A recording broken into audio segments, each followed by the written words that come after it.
다 같이 성경을 들고 일어서시기 바랍니다.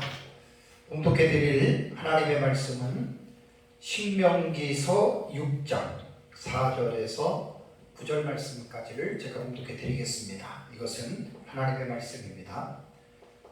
이스라엘아 들으라. 우리 하나님 여호와는 오직 유일한 여호와이시니 너는 마음을 다하고 뜻을 다하고 힘을 다하여 내 하나님 여호와를 사랑하라. 오늘 내가 네게 명하는 이 말씀을 너는 마음에 새기고 내 자녀에게 부지런히 가르치며 집에 앉았을 때에든지 길을 갈 때에든지 누웠을 때에든지 일어날 때에든지 이 말씀을 강론할 것이며 너는 또 그것을 내 손목에 매어 기호를 삼으며 내 미간에 붙여 표로 삼고 또 내 집 문설주와 바깥문에 기록할지니라. 아멘. 앉으시기 바랍니다. 에베소서 5장 22절에서 6장 4절 말씀까지 가정 준칙에 대한 본문의 말씀을 2달 동안 제가 설교를 했습니다. 한 16시간이죠. 16시간 동안에 설교했던 내용을 이제 오늘 오전 시간에는 그것을 한 1시간 정도로 집약을 해서 또 제가 좀 했습니다. 종합 정리하는 차원에서. 왜냐하면 가정이라고 하는 이 공동체가 하나님이 만드신 최초의 공동체고 또 가정이 얼마나 중요한 곳인지 얼마나 소중한 곳인지 가정 안에 그 가족들이 있잖아요. 가정 안에 가족들이. 그래서 가족들이 어떻게 각자가 해야 할 그 윤리적인 지침들이 있어요. 그래서 가정은 저절로 행복해지는 것이 아니고 가정은 가정의 구성원들인 모든 가족들이 각자가 자기가 해야 할 그 일들을 감당할 때 가정은 비로소 모든 사람들이 바라고 원하는 그러한 아름답고 행복한 가정이 될 수가 있다라고 제가 이제 말씀을 계속 드렸습니다. 16시간 동안에 이제 지난주까지 설교했던 내용들 중에서 이번 시간에는 이제 어떤 부분을 좀 제가 말씀을 하시는데 지난주에 제가 지지난주에 제가 설교했던 것 같은데요. 그 내용을 조금 더 이렇게 보강해가지고 제가 이제 말씀을 전하는 걸 하겠습니다. 왜냐하면 이게 좀 너무나 중요한 부분이기 때문에. 오늘 설교 제목을 가정 문제의 원인과 성경적 치유와 회복이라고 하는 제목을 제가 좀 잡아봤습니다. 왜냐하면 모든 사람들의 출생이 가정에서부터 시작이 되잖아요. 또 가정에서 자라고 이제 성인이 되는데 모든 사람들의 문제가 어디서부터 시작이 되냐면 가정에서부터 시작이 됩니다. 모든 사람 가정들이 다 그래요. 가정에서부터 문제가 시작이 되고 또 하나 마지막에 제가 전 시간에 말씀드린 대로 그 문제를 해결하는 장소도 여러분 가정입니다. 그러니까 어떻게 보면 가정의 두 얼굴의 모습을 가지고 있는 거예요. 이거는 어쩔 수가 없습니다. 이 죄악된 세상 속에 또 우리가 죄인으로 태어나고 그러면서 아담의 죄가 계속해서 자자손손에게 유전이 되잖아요. 그건 어쩔 수가 없는 거예요. 그러면서 이제 이 세상에서는 완전한 어떤 그런 삶이 이루어지지 않기 때문에 이런 부분들에 대해서는 우리가 분명한 인식을 가지고 있어야 됩니다. 사실 공장이라고 하는 개념은 뭐죠? 공장은 어떤 물건을 만들어내는 것을 우리는 공장이라고 그러죠. 이제 공장에서 어떤 물건을 만들어내느냐에 따라서 이제 물건이 만들어지는데 이제 물건을 만들다 보면 불량품들이 나올 때가 있어요. 뭐 어떻게 물건을 찍어내는지 몰라도 불량품이 조금 나올 수도 있고 많이 나올 수도 있고 그런데 그 불량품이 나오면 다시 그 불량품이 공장으로 들어가서 손을 보고 또 이제 다시 또 내보낼 수도 있잖아요. 가정이라고 하는 거는 원래 그런 기능이 있다고 생각하시면 됩니다.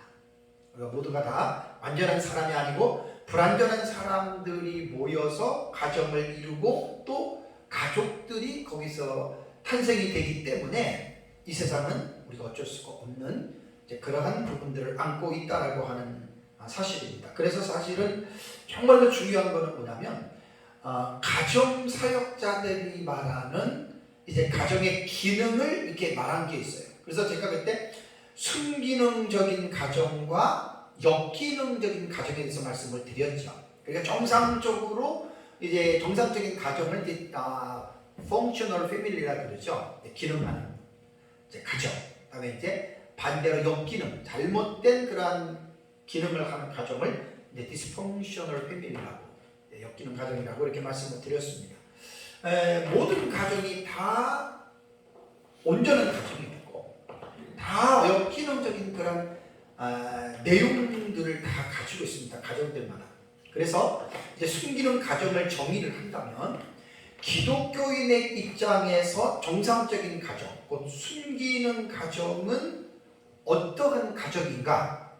그래서 이제 기독교는 하나님을 주인으로 모시고 있는 사람들이기 때문에 순기능 가정은 하나님께서 창조하신 가정의 목적을 이루고 정상적인 기능을 하는 건강한 가정, 이걸 이제 우리는 순기능 가정이라고 이제 가정 사역학자들이 그렇게 정리를 하고 있습니다.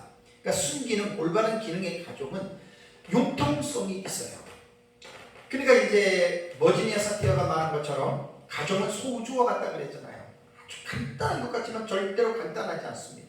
되게 복잡한 그 구조를 띠고 있고 어떤 사람이 있느냐에 따라서 하나가 또 달라지거든요. 어쨌든 정상적인 가정은 융통성이 있어요. 그 다음에 두 번째는 진실한 상호작용이 이루어집니다. 부부 간에, 부모와 자식 간에, 자식과 부모 간에 진실한 정상적인 어떤 그러한 상호의 작용이 일어나고, 세 번째는 가족 구성원의 상호 간의 의사소통이 원활합니다.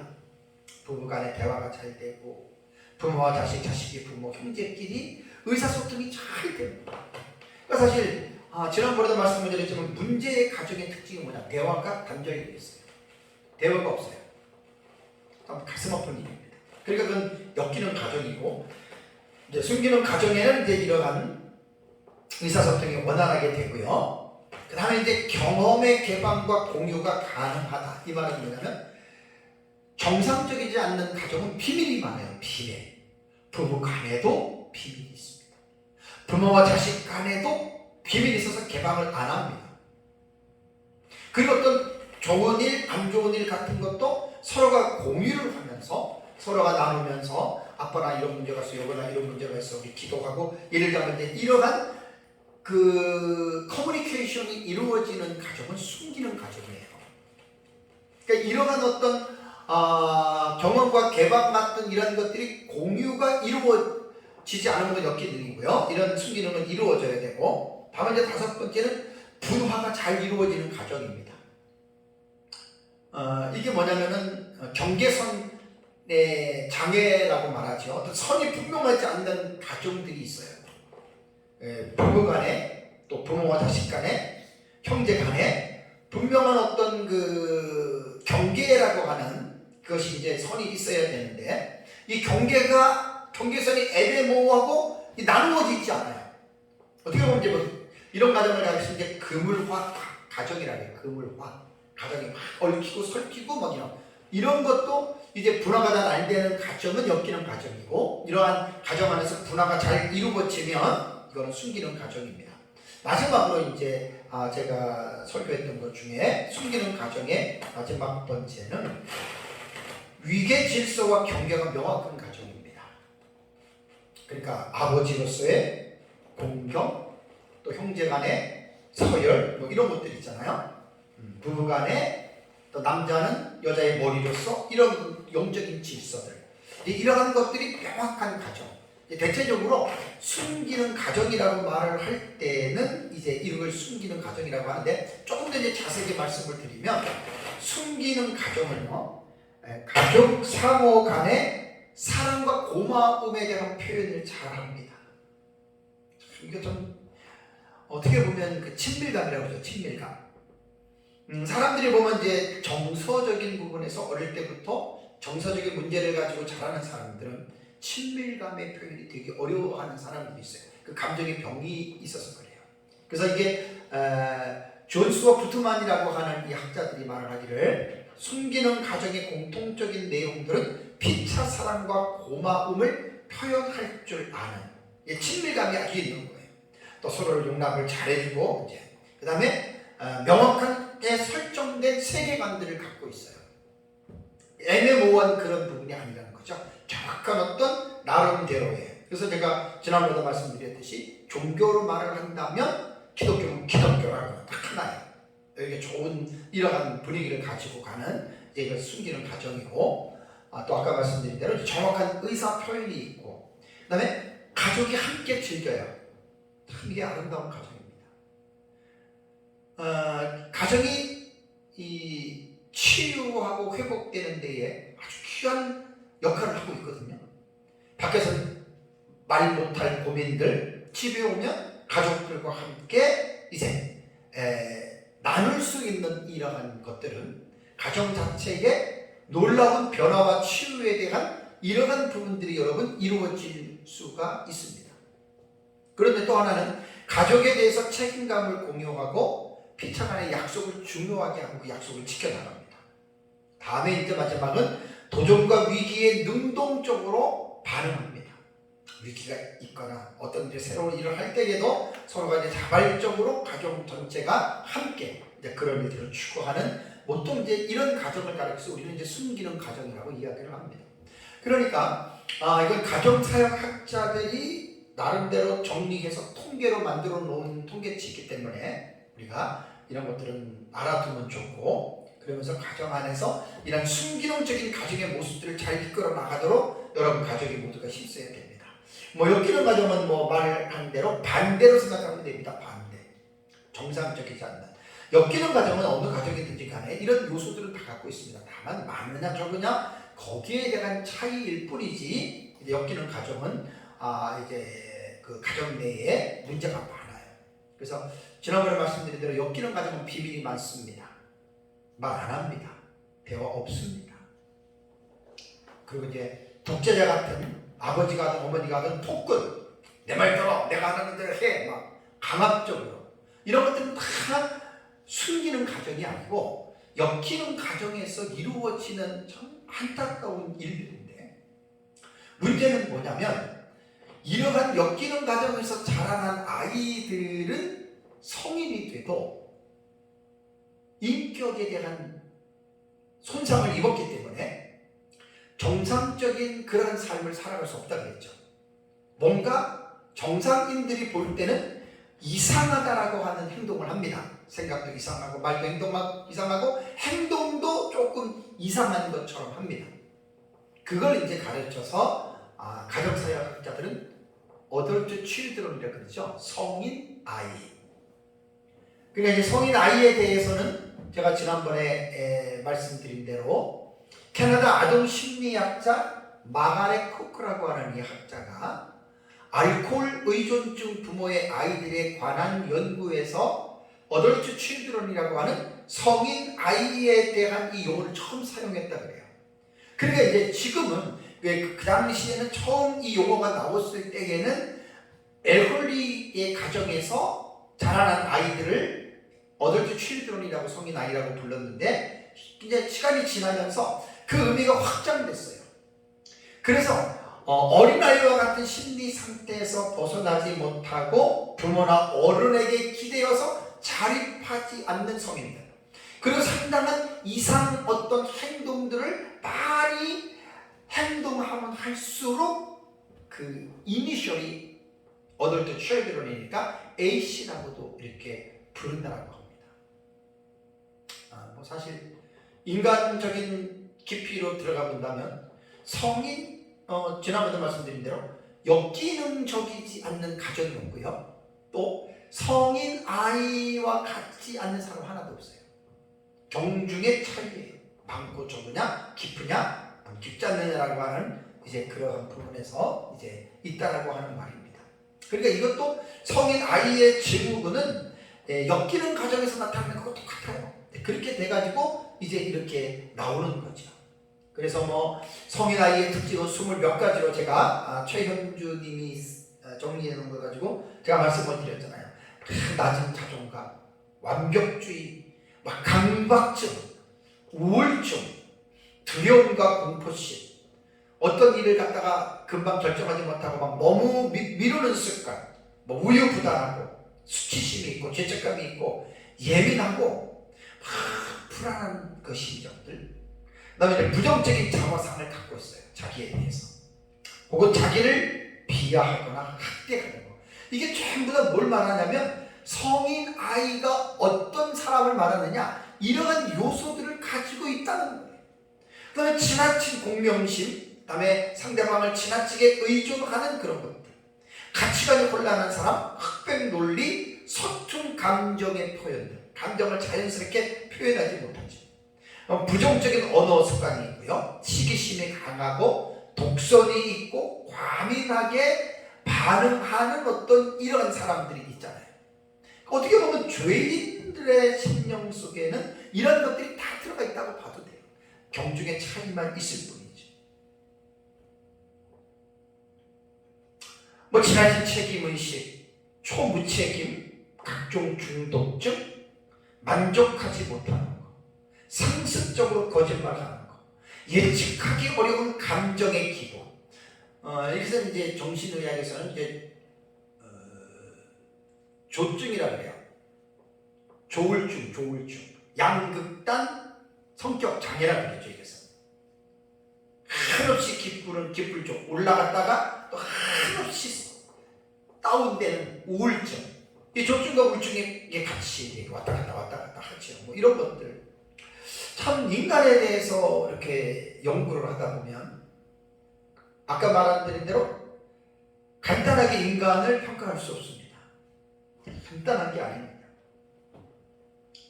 그 외에도 뭐 많습니다. 어쩌든 이 엮이는 가정에서 자라고 엮이는 가정적인 요소가 많을수록 그 아이는 성인 아이가 된다. 그래서 제가 지난주죠? 인격장애 기억나시죠? 인격장애 DSM이라고, 원래는 이게 미국 정신의학회에서 만든 정신장애 진단 매뉴얼입니다. 미국 정신의학회에서. 요걸 가지고 전 세계가 이제 정신장애 진단과 통계 편람이라고 하는 DSM, Diagnostic and Statistical Manual of Mental Disorder라고 하는 정신장애 진단과 통계 편람이라고 하는 영문 약자가 DSM입니다. 이게 이제 전 세계적으로 인간의 인격 장애를 논할 때 이게 화이구문은 최근 것이거든요. 화이구문은 이게 그 2013년 5월에 DSM-5가 결정이 됐어요. 지금은 다 정신의학적인 부분에 있어서는 이제 여기에 기록된 정리된 내용을 가지고들 다들 이렇게 사용을 하고 있습니다.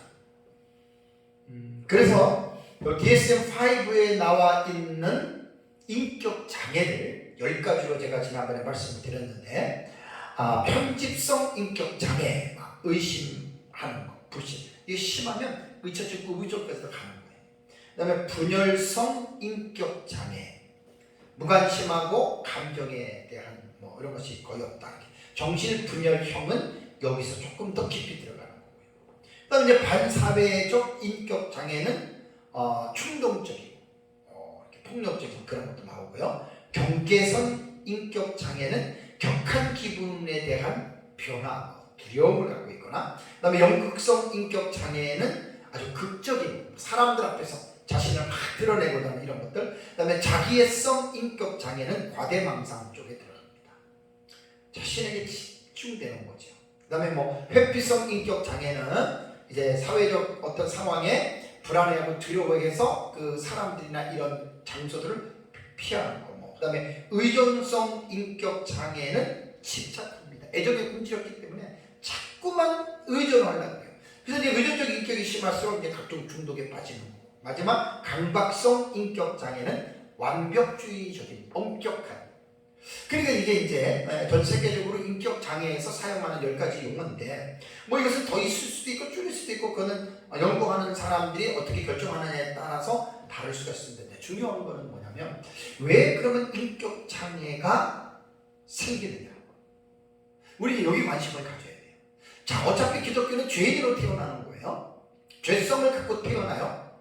그러니까 그 죄성이 계속해서 죄된 행동을 일으키는 거예요. 그리고 죄악된 행동을 계속 반복하다 보면 습관이 되죠. 그 습관이 된 것들은 인격화가 되고 인격화가 된 대로 사람은 말하고 행동합니다. 그럼 도대체 인격장애, 이거 왜, 언제, 어떻게 이런 것들은 생기는 것일까? 인격장애는 두 가지의 요인으로 발생한다 그랬죠. 이거는 좀 되게 중요해요. 이거 뭐 심리학이나 가정사회나 그것은 기본적으로 말하는데요. 유전과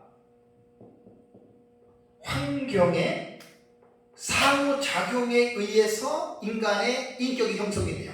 성품도 그렇게 형성이 되는 거거든요. 그러니까 유전자는 부모로부터 물려받은 어떤 형질이라고도 이야기를 하는데, 유전은 참 이렇게 말하기 힘들어요. 옛날에 심리학 공부할 때 보엔인가 미누친인가 그 정신의학자들이 가정 치유에 대해서, 보엔인가 미누친인가, 그때 연구한 보면은 이 귀족들을 대상으로 가족력을 분석해 보니까 10대까지 영향이 있다 그래요. 그러니까 우리가 아이를 낳으면 아이는 부모가 1대지만 조부모가 있고 증조가 있잖아요. 고조가 있잖아요. 이게 쭉쭉 올라가잖아요. 그 10대까지 정신분열증은 유전의 가능성을 가정치료학자들이 그걸 발견해요. 아마 보엔일 거예요. 보엔의 이론일 거예요. 그렇기 때문에 유전은 우리가 어떻게 이렇다 저렇다 말하기가 어려워요.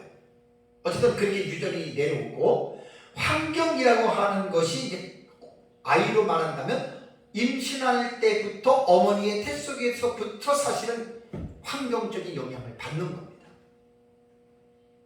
그래서 태교라고 하는, 아이가 잉태됐을 때 태교에 대한 중요성을 많이 말하는, 다 일리가 있는 말입니다.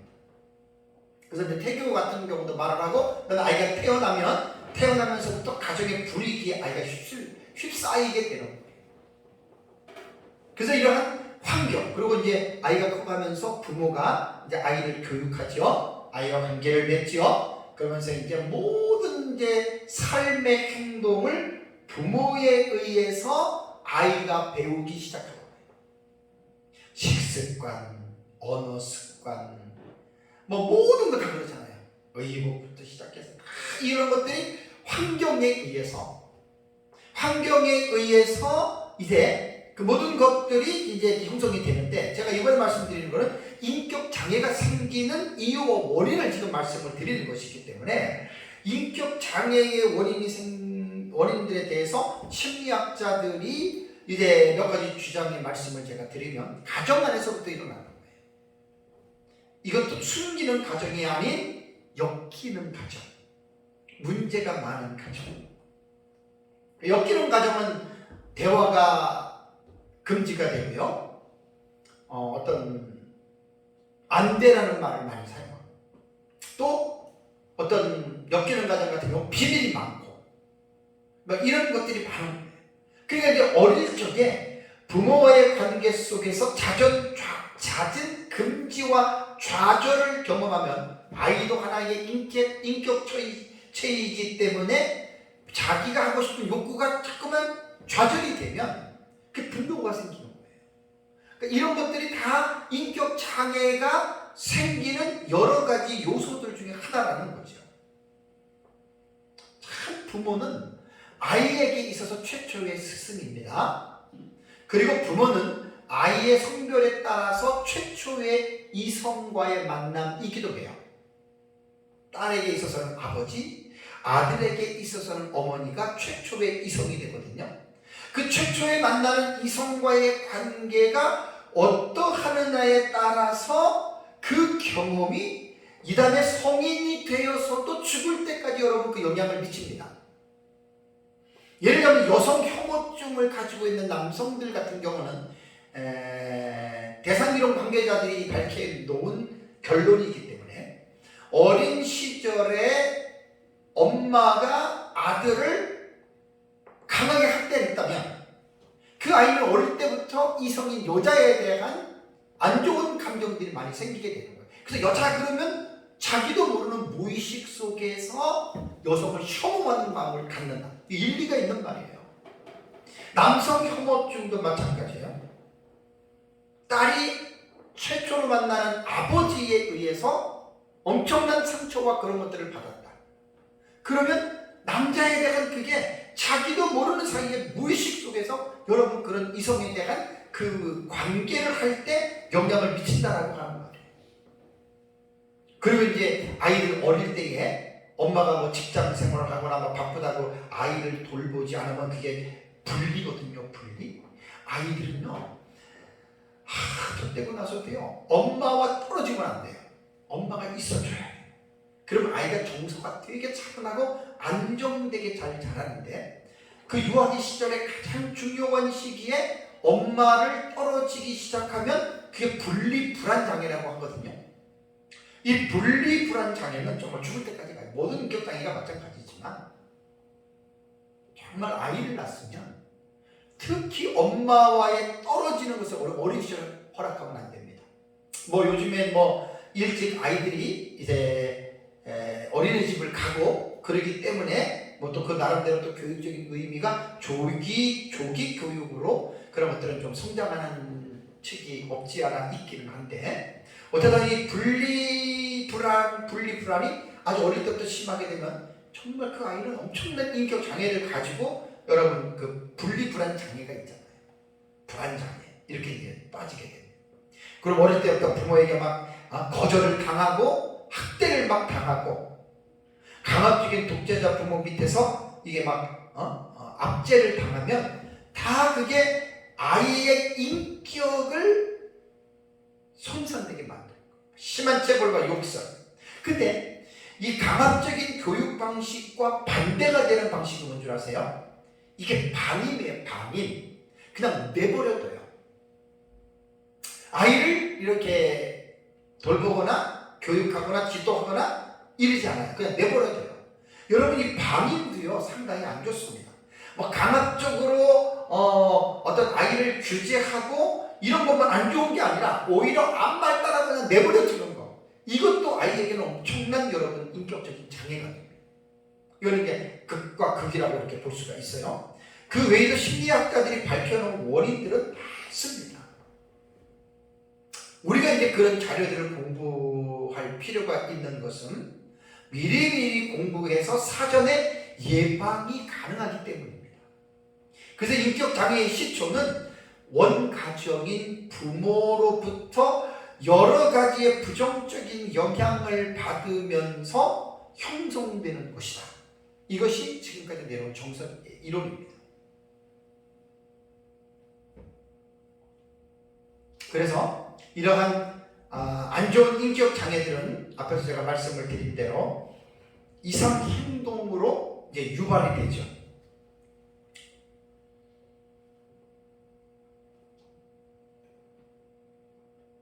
그래서 인격 장애는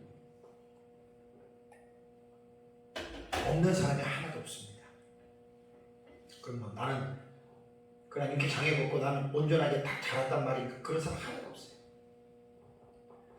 그 성인 아이 중에 엮이는 가족 중에 두드러지게 나타나는 특징이 또 한 가지가 뭐가 있냐면 denial, 부정, 아니야, 인정을 안 해요. 무조건 아니래. 그것도 다 엮이는 과정에서부터 자라는 겁니다.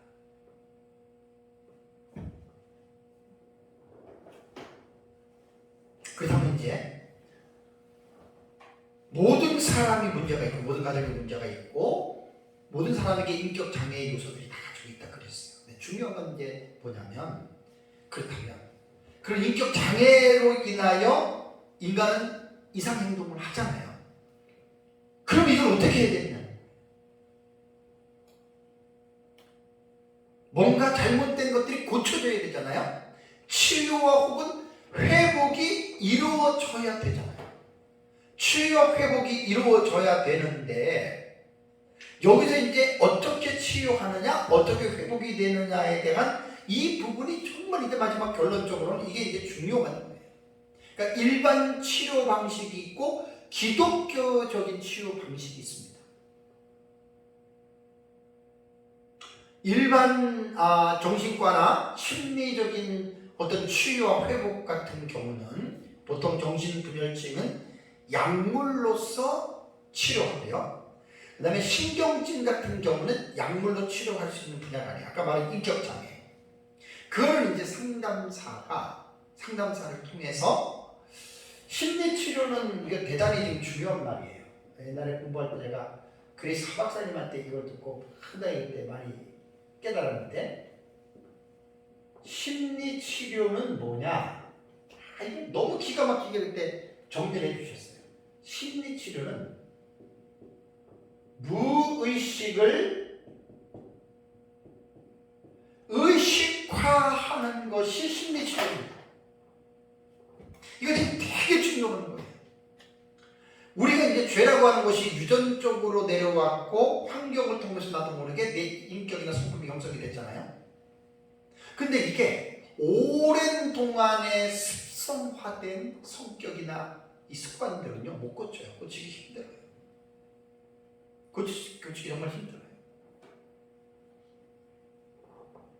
그러니까 심리치료는 뭐냐면 자기도 모르게 무의식 중에 여러 가지의 부정적인 이상행동을 할 수 있죠. 우울해지거나 기뻐지거나 그 다음에 뭐 화가 나거나 막 그냥 불안하거나 죽고 싶거나 뭐 예를 들면 이런 여러 가지의 일들이 나오는데 이게 자기도 모르는 사이에 무의식에서 그냥 올라와서 자기가 그런 행동을 하는 거예요. 그래서 이제 정신과나 심리 치료를 받으러 가면 담당자들이 이건 대화를 합니다. 대화. 그러면서 이제 자기가 가지고 있는 문제를 이야기를 하면 의사들은 다 들어줘요. 그 들어주면서 마지막에 이제 딱 웬만한 부분의 결론을 내리기를 당신이 지금 왜 남편만 보면은 그렇게 화가 나고 분노가 일어나는지에 대한 이 부분을 모르고 지금 그러고 있거든요. 그럼 정신의학자들이 그걸 가지고 얘기를 해줘요. 당신이 남자만 보면은 분노를 일으키고 막 미워하고 그러는 이유는 당신 어린 시절의 원가정에 혹시 아버지와의 관계가 어땠느냐? 그러면 이제 막 아버지가 막 우리를 너무 학대하고 막 때리고 막 우리를 막 공포를 주고 막 그랬다. 아니 예를 들어서 하는 말이에요. 그러면 이제 정신의학자들이 그걸 듣고 딱 거기서 원인을 딱 찾아내요. 그리고 이제 내담자한테 당신이 어릴 때 아버지로부터 그러한 정말 학대를 많이 받았고 정말 그러한 불공평한 일들을 많이 겪음으로 말미암아 당신은 이성에 대한 상이 일그러졌다는 거예요. 그러면 이제 내담자가 그 의사가 말하는 그 말 듣고 그래서 그랬군요. 요게 무의식을 의식화 시켜주는 거예요. 의식화. 이거 되게 중요합니다. 왜 나도 모르게 습관적으로 뭐 하는 그런 패턴들이 있잖아요. 잘못된 패턴들. 그게 다 대부분 가정에서부터. 그래서 아까 제가 설교 초기에 말할 때 가정은 사람을 만드는 공장과 같다 그랬잖아요. 공장. 물건을 어떻게 찍어내에 따라서 물건이 나오듯이 가정도 마찬가지. 그래서 이제 상담을 통해서 무의식을 상담자가 의식화를 시켜주면 그때부터 이 사람은 변화와 치유가 시작이 되는 거예요. 그리고 자기가 무의식 속에서 나왔던 행동들을 의식을 통해서 이제 자기가 이제 그것을 깨닫고 인식하기 시작하면 자기도 모르게 확 올라오던 부정적인 행위들이 조절이 돼요. 이게 일반 상담학과 심리학에서 정신의학에서 상담을 통해서 이러한 문제들을 이제 치료해주는 하나의 방법입니다. 그래서 지난번에도 말씀드린 대로 심리치유와 방법의 개수가 2만 개 이상이 넘는다고 그러거든요. 2만 개. 거기서 대표적인 것을 제가 그때 게스탈트 요법이라고 말씀을 드렸습니다. 게스탈트 테라피는 이것은 비느자 요법이라고 그러죠. 비느자를 갖다 놓고 나에게 해를 입힌 가해자를 사람이 없어도 돼요. 의자에 앉았다고 생각하고 내 마음속에 있는 하고 싶은 말을 다 하는 거예요. 부정적인 행동을 다 그 비느자에 앉아있는 것으로 생각하고 거기다 풀어가는 거예요.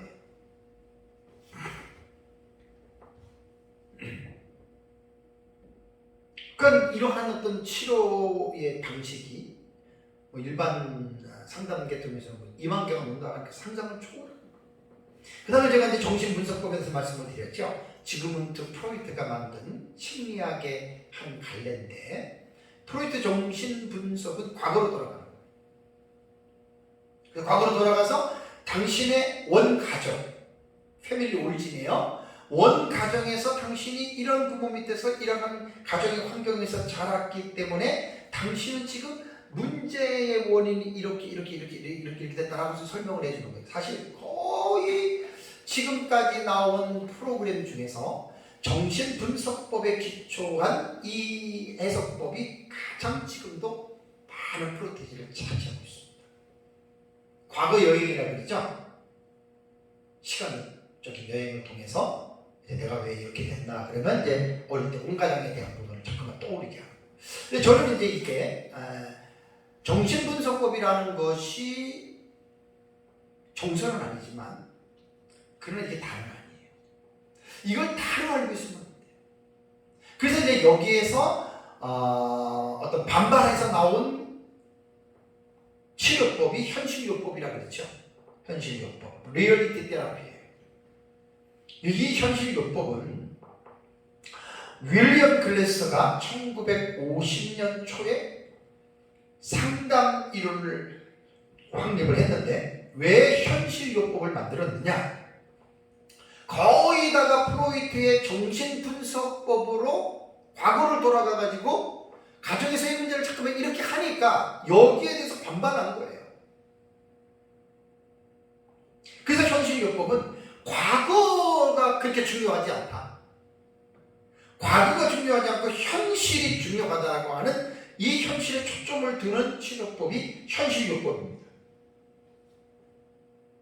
그래서 현실요법은 과거에 어떤 일이 일어났거나 어떤 환경의 조건이 처해 있음에도 불구하고 거기에 연연하지 말아라, 거기에 빠지지 말아라, 거기에 들어가지 말아라 라고 말을 하면서 지금 당신이 무의식 중에 이런 행동하고 이런 행동을 하는 것 때문에 그러는데 그 원인을 밝히기 위해서 과거로 돌아가지 말고 그냥 여기서 이게 안 좋은 게 나오는구나, 그러면 이 자리에서 안 좋은 거를 안 하도록 here and now예요. 지금 여기에서 이 문제의 해결을 위하여 해보자. 그게 현실요법인데, 저는 이 현실요법 리얼리티 테라피가 기독교에서 이 방식을 쫓아가는 게 옳다고 봅니다.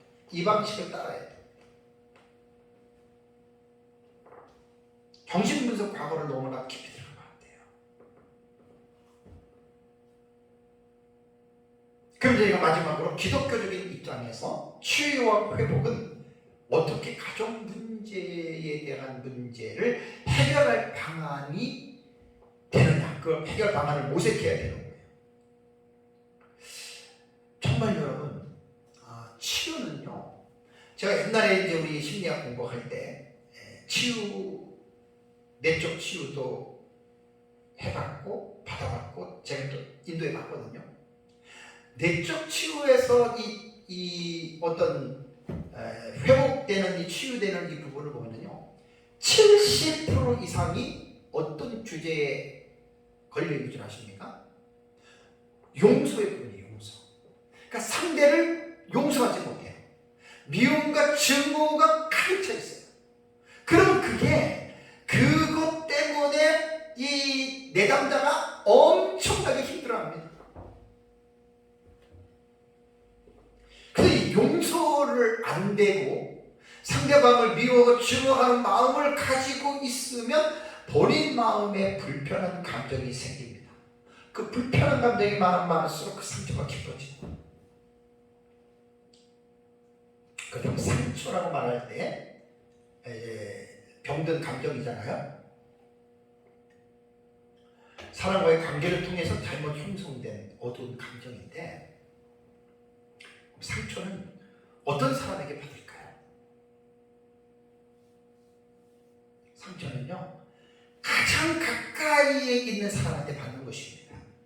상처는. 물론 외부의 침공으로 인해서 가족이 죽은 것도 상처가 되긴 하지만, 대체적으로 이제 가정의 이런 바운더리 안에서 볼 때에는 상처는 가장 가까이에 있는 사람에게 상처를 받아요. 그래서 이제 가족에서 부부가 가까이 있잖아요. 그러니까 부부끼리 상처가 되게 많아요. 그 다음에 이제 부모와 자식, 그 다음에 형제들. 제가 옛날에 내적 치유에 들어가 보고 상담을 해보고 그러면 거의 다가 부부간에 남편을 용서 못하고 아내를 용서 못해요. 도대체 난 이 사람 용서할 수 없다. 다른 거는 다 용서해도 나는 내 이 사람 용서하지 못한다. 그렇게 얘기를 하거든요. 그리고 이 내적 치유에서 나타나는 결과들을 보면요, 부모를 용서하지 못하는 사람들도 많다는 거예요. 어린 시절에 부모가 나에게 여러 가지 안 좋은 해를 입힌 것, 그 부모를 용서하지 못하고, 때로는 부모가 자식을 용서를 하지 못하는데 이런 경우는 그렇게 많지 않았어요. 사실 부모가 자식을 용서하는 것은 쉽습니다. 근데 자식의 부모를 용서하는 것은 어려워요. 왜냐하면 용서는 꼭 해야 되는데, 그것이 부모의 마음과 자식의 마음은 그래서 여러분 다르다. 또 형제끼리도 어떤 안 좋은 관계 속에서 들어가다 보면 형제 간에도 용서를 해야 되는데, 우리 골로새서 3장 13절 보겠습니다. 골로새서 3장 13절. 골로새서 3장 13절을 보면, 누가 누구에게 불만이 있거든 서로 용납하여 피차 용서하되 주께서 너희를 용서하신 것 같이 너희도 그리하고 그랬죠. 그러니까 누가 누구에게 불만이 있거든, 누구든지 간에 어쨌든 상대방에 의해서 내가 안 좋은 일을 당했어요. 그 불만이죠? 여러분의 상처죠. 그럴 때는 서로 용납하라는 거예요. 그리고 피차 서로 용서하라는 겁니다. 근데 그 용서는 그냥 자기 감정대로 하는 것이 아니라 주께서 너희를 용서하신 것 같이 너희도 용서하라. 너희도 용서하라. 예수님은 제자들에게 마태복음 18장 22절에 예수께서 이르시되 내게 이르노니 7번뿐 아니라 7번을 70번까지라도 용서하라고 예수님 말씀했죠. 지난번에 말씀 드릴 때 제가 말씀 다 드렸던 내용입니다. 사실 용서는 우리는 상대방을 위한 것이라고 생각하죠. 나에게 피해를 준 사람을 용서되니까 내가 저 사람을 위해서 용서해 준다고 생각하는데 그렇지 않습니다. 용서는 엄밀히 말하면 상대방을 위한 것이 아니라 자기 자신을 위해서 용서해 줘요.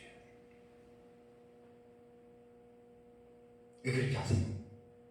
기독교는 말씀 종교이기 때문에 마태복음 18장 35절을 보세요. 마태복음 18장 35절을 보면 너희가 각각 마음으로부터 형제를 용서하지 아니하면 나의 하늘 아버지께서도 너희에게 이와 같이 하시리라. 그 1만 달란트 빚진 자에 대한 본문에서 지금 마지막 결론적으로 하는 말씀이잖아요. 결론적으로 너희가 각각 마음으로 형제를 용서하지 않으면 하늘에 계신 나의 아버지께서도 너희를 용서하지 않는다. 그 말, 이게 엄청 무서운 말이에요. 근데 용서는 상대방을 위한 것이라기보다는 제가 그래서 자기 자신을 위한 거라 그랬잖아요. 자, 나는 잘못 안 했어요. 근데 상대방이 나한테 100% 잘못했어요. 근데 그것 때문에 나는 상대방을 용서를 못해요. 그럼 하나님은 너는 잘못을 안 했고 저 사람이 100% 잘못했으니까 너가 저 사람을 용서해 주지 않는 거 그건 내가 봐줄게. 하나님은 그렇게 하는 게 아니에요. 너가 잘못이었고 저 사람이 100% 잘못했다 하더라도 너는 용서를 해라 그 말입니다. 예수님은 자신을 죽이는 원수, 스데반도 자기 자신을 돌로 쳐 죽이는 원수도 용서했잖아요. 기독교는 용서의 종교고 사랑의 종교.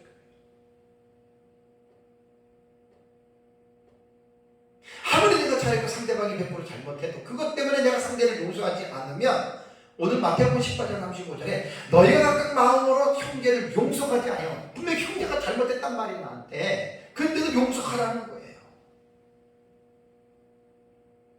형제 사이에서 용서 안 하면 하나님 나도 너 용서 안 해, 이거기 때문에 용서는 자기 자신을 위한 거예요. 자기 자신.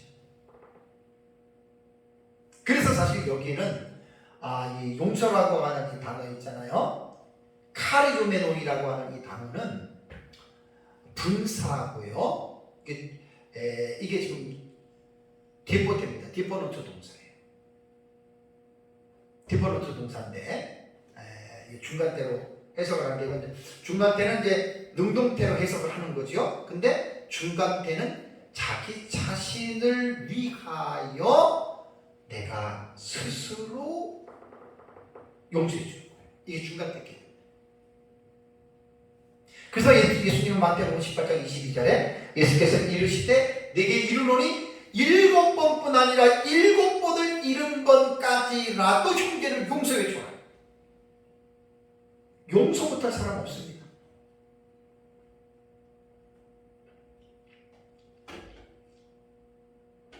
세상은 다 용서해도 나는 저 사람은 용서 못해, 이런 경우가 있겠지만 기독교는 그게 아니에요. 다 용서해요. 다 용서해요. 이게 명령이잖아요. 용서를 하려면 두 번째 뭐가 선행이 돼야 되냐면 용납해야 됩니다. 용납하고도 이게 중간대예요. 아네코메노이라고 하는 이 단어도 중간대인데 원형이 아네코예요. 아네코. 용납한다라고 하는 뜻이 뭐냐면 상대에 대하여 참는 거예요. 또 상대를 받아들이는 거예요. 그 다음에 내가 버티고 견디는 거, 이게 용납이거든요. 우리말이 용납한다라고 하는 사전적 의미는 너그러운 마음으로 남의 말이나 행동을 받아들이는 게 용납이에요. 용서를 하려면 용납이 먼저 되면 용서가 쉬워요. 또 용납하는 사람들은 문제가 발생이 안 돼요. 문제가 발생이 안 돼요. 사실 지난 시간에도 얘기를 했고 가정의 주책 본문에서 늘 말씀을 드렸지만 완전한 사람 없습니다.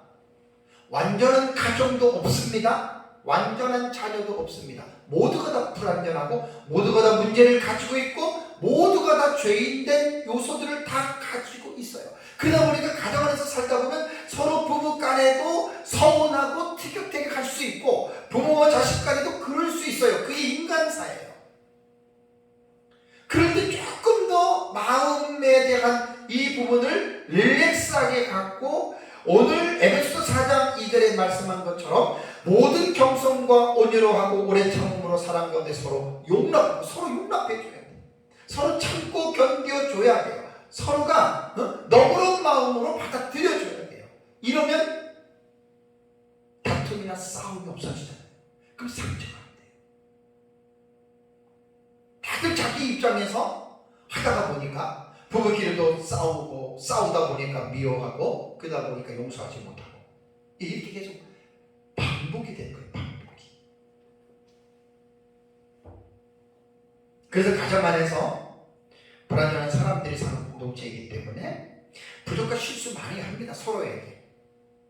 그럴 때 너그러운 마음으로 용납해야 된다고 하는 사실을 꼭 기억하세요. 그래서 아까 그 모델이 그리스도께서 우리를 용납하고 용서하신 것 같이 하라는 거예요. 만약에 내가 상대방을 용납하지 못하고 용서하지 못하고 상대방이 나한테 잘못했다면 내가 그 사람을 정죄하고 그 사람을 내가 어떤 태클을 걸었다라고 생각해 보십시오. 그러면 입장을 바꿔놓고 우리는 주님에게 어떻게 해요? 우리는 하나님에게 어떻게 해요? 전혀 실수 안 합니까?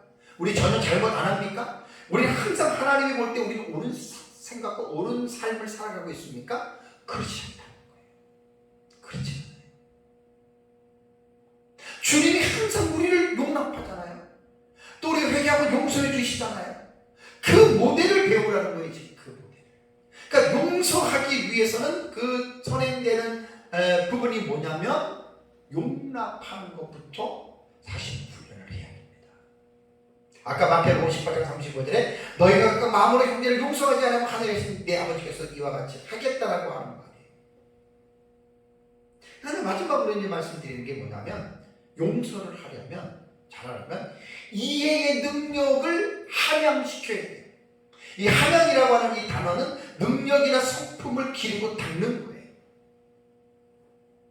이해의 능력, 이거 참 길러야 됩니다. 속 좁은 사람들이 있죠. 그 이해력이 부족한 사람이에요. 우리 옛날부터 뭐 제가 가정생활 때 벌써 20년 전에도 많이 말씀드렸던데 5 빼기 3은 2죠. 오해가 생겼을 때 뒤로 3발자국만 물러나면 뭐가 된다? 이해가 됩니다. 가정사역자들이 많이 쓰는 공식입니다. 사실 이해한다라고 하는 영어가 언더스탠드잖아요. 언더, 아래에 스탠드 서다. 근데 이게 이해력은 저도 가만히 보면은 상대방의 입장에 서서 생각하면 충분히 말 그대로 맞아 이해가 돼. 맞아 내가 또 충분히 공감할 수 이렇게 되는데 이 상대방의 입장에 서기가 그렇게 힘들어요. 저는 아이들을 기르면서 어제도 이제 우리 둘째 딸 손자가 왔다 갔는데 아침을 먹이는데 지금 19개월이거든요. 그러니까 숟가락이 잘 못해요. 근데 꼭 지가 한다 그래요. 내가 보면 반 이상은 뜯어서 탁 옆으로 쏟아뜨려요. 그럼 나는 이제 막 그 쏟아뜨리면 또 닦아야지, 뭐 주워줘야지. 그래 나는 이제 아까우니까 애 입에다가 먹여주려고 하면 얘가 처음에 받아 먹더니 어느 때가 되니까 이제 지가 하겠대. 그러니까 우리 둘째 딸은 아빠 냅두라고. 애들 먹으면 다 흘리는 거지. 그게 이제 아이의 입장에서 보면은 19개월이니까 반 이상 흘려요. 그런데도 어떻게든 입에 들어가는 성취감이 있거든요. 자, 이거를 부모의 입장에서 볼 때는 이해가 안 되죠. 근데 아이의 입장으로 내려가서 생각하면 이해가 돼요. 자, 이러한 원리를 아내가 남편을 대할 때에 남편의 입장에서 생각해요. 또 남편도 아내를 대할 때에 자기 입장이 아니라 아내의 입장에서 한번 생각해 보는 거예요. 부모가 자식도 부모의 입장에서 자식을 보는 것이 아니라 자식의 입장에 내려가서 그것을 생각해보고 자식도 부모를 하고의 관계 속에서 자기 생각에서 이해하는 게 아니라 정말 엄마 아빠는 정말 이랬겠다라고 하는 그 엄마 아빠의 그 입장에서 생각해 본다면 이해의 폭이 넓어져요. 사실 자식이 부모를 이해하는 것은 쉽지 않습니다. 부모가 자식을 이해하는 것은 쉬워요. 근데 자식이 부모를 이해하는 건 쉽지 않아요. 근데 언제 가능하냐? 자기가 부모가 돼보면. 자기가 부모가 돼보면 그때 이제 저는 사실 옛날에 아버지 학교라고 뭐 도란도에서 거기를 제가 이제 꽤 됐어요. 아주 오래됐어요. 그때 제가 그 숙제 중에 뭐가 나오냐면 아버지에게 편지 쓰는 게 나와요. 저는 아버지 돌아가신 지가 초등학교 5학년이니까 엄청 오래됐거든요. 근데 또 돌아가신 부모라서 숙제가 쓰라는 거예요. 그래서 상당히 고민을 했습니다. 아버지에 대한 기억도 별로 없는데 내가 아버지에게 무슨 편지를 쓰나 되게 고민하다가 어쨌든 썼어요. 그때 편지를 쓰면서 내가 엉엉 울었던 게 뭐냐면 나는 아버지가 어렸을 때 돌아가셔서 아버지에 대한 기억이 별로 없는데 내가 아버지가 돼서 아이들을 셋을 기르다 보니까 아버지로서의 인간의 연약함이 있잖아요. 이 인간의 연약함 때문에 내가 나도 아픔을 많이 겪었거든요. 애들한테 뭐 소리를 지르면 말아야지, 애들한테 하야지. 그러면서도 이제 내가 부족하니까 아이들한테 이제 그런 상처를 주거든요. 그리고 어린 시절에 아버지가 저를 엄격하게 했던 것, 체벌했던 것, 그게 내 생각이 났었는데, 그때 아버지가 편지 쓰는데 그게 딱 제 마음을 확 쳤어요. 강하게. 그래서 내가 그때 이해가 된 거예요. 아버지가 나에게 체벌을 하고 아버지가 나에게 벌을 준 것은 내가 미워서 나를 파멸시키려고 때리거나 그런 것이 아니라 아버지 당신의 자식이기 때문에 자식이 올바르게 되게 하기 위하여 나에게 체벌을 하고 벌을 줄 거라는 게 그때 정말 딱 깨달아졌어요. 그래서 제가 얼마나 그때 울었는지 몰라요. 그래서 아버지에게 쓰는 편지를 써서 제가 아버지 학교에서 나와서 발표한 것도 있어요. 그러니까 부모가 자식을 이해하는 것은 쉬워도 자식이 부모를 이해하는 것은 쉽지 않습니다. 시간이 좀 지나야 돼요. 마지막으로 하나 더 하고 마치겠습니다. 대화가 중요합니다. 대화가 중요해요. 대화는 서로 언어 소통을 통해서 자기가 하고 싶은 메시지를 전하는 거잖아요. 근데 대화는 무조건 말하는 게 중요한 게 아니라 듣는 것이 더 중요해요. 왜냐하면 그 사람은 말을 통해서 자기의 마음속에 있는 내용을 내게 말을 하는 것이기 때문에 그 말을 잘 들으면 상대방의 마음을 읽을 수가 있는데, 이게 듣지 못하는 사람들, 이거 좀 큰일입니다. 자기 말만 하잖아요. 자기 말. 잘 들어줘야 됩니다. 그래서 숨기는 가정에는 아까도 말씀드린 대로 대화가 잘 이루어져요. 부부간에 대화 잘하고 부모와 자식 간의 형제끼리 대화가 아주 가정 안에 꽂힙니다.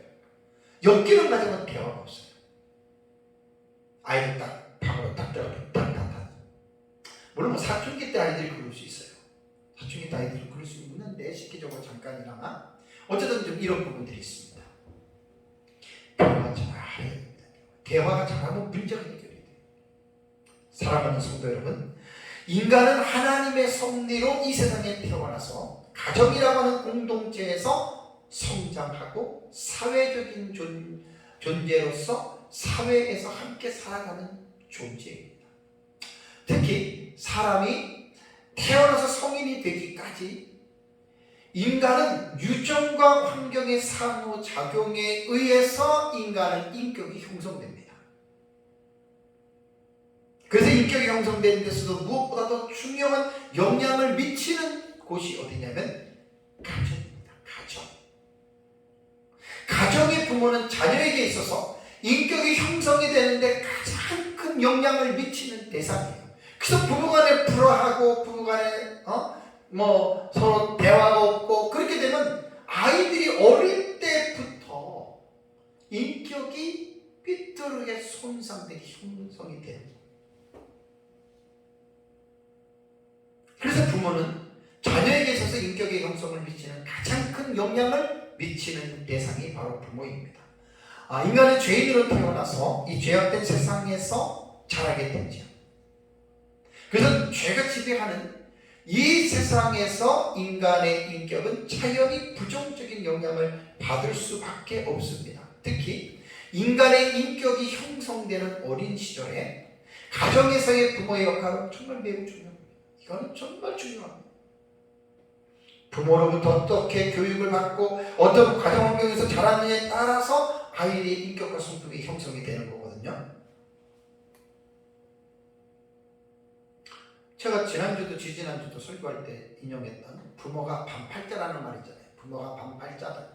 어떤 부모를 만나느냐에 따라서 반은 이미 결정이 됐다는 말이 있듯이 정말 중요합니다. 근데 오늘 마지막으로 제가 높아지면서 말씀드리는 거는 우리가 자라왔던 가정이 엮이는 가정이고 우리 안에 이런 성인 아이의 요소가 많다라고 하더라도 절대로 낙심하거나 가정의 부모를 원망하지 마십시오. 꼭 이제 부탁을 드리는 거예요. 다시 말씀드리면 온전한 가정 없습니다. 온전한 부모도 없습니다. 모두가 다 못해서 죄악 가운데에 출생하기 때문에 불완전하고 문제가 있는 그런 가정입니다. 오늘 이제 마지막 결론은 기독교적인 치유, 제가 용서라고 하는 부분을 화두로 던졌잖아요. 용서하면 치유가 회복이 돼요.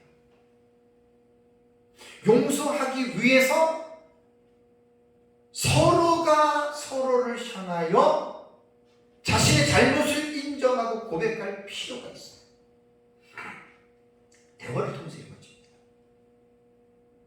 그 용서를 빌 때에는 어느 누구든지 간에 용서해 주지 못할 대상은 하나도 없어요. 용서해 줘야 됩니다. 용서해 줘야 돼요.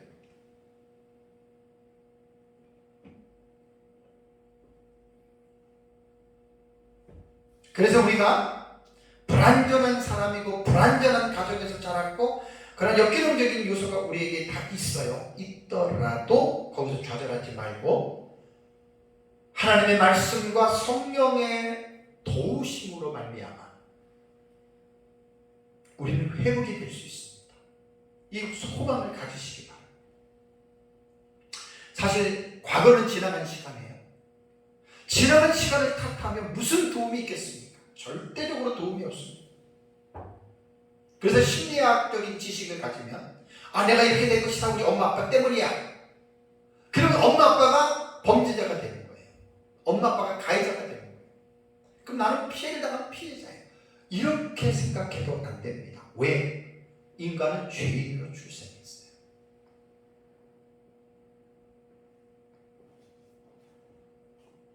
오전에도 제가 이제 가정주치기 본문에서 말씀을 드렸듯이 부모는 원망의 대상이 아니에요.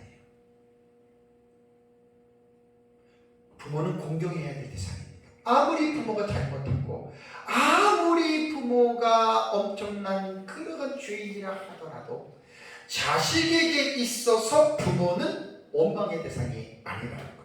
이거 기독교에서 꼭 가르쳐요. 나는 일단 그것은 우리 아빠 엄마처럼 안 될 거야. 근데 대보세요. 자기도 모르게 그 일을 합니다. 그래서 이제 이러한 말씀을 통해서 자꾸만 그러한 부분들이 이제 감소되고 줄어드는 이제 이러한 것들이 우리에게는 지금 필요할 수 있습니다. 그래서 이 죄악의 영향력은 계속해서 대물림이 되고 있기 때문에 이것은 세상 끝날까지 지속이 됩니다. 그래서 우리 그리스도인들은 특히 부모들, 자녀들 성경을 통해서 성경에 기록된 이 말씀을 잘 순종하고 또 이러한 잘못된 역기능적인 이러한 모습 속에서 그런 것들을 제거하고 올바른 순기능의 그러한 가정의 모습을 이루면서 살아가기를 예수 그리스도의 이름으로 축복합니다. 이 시간 같이 함께 기도하겠습니다.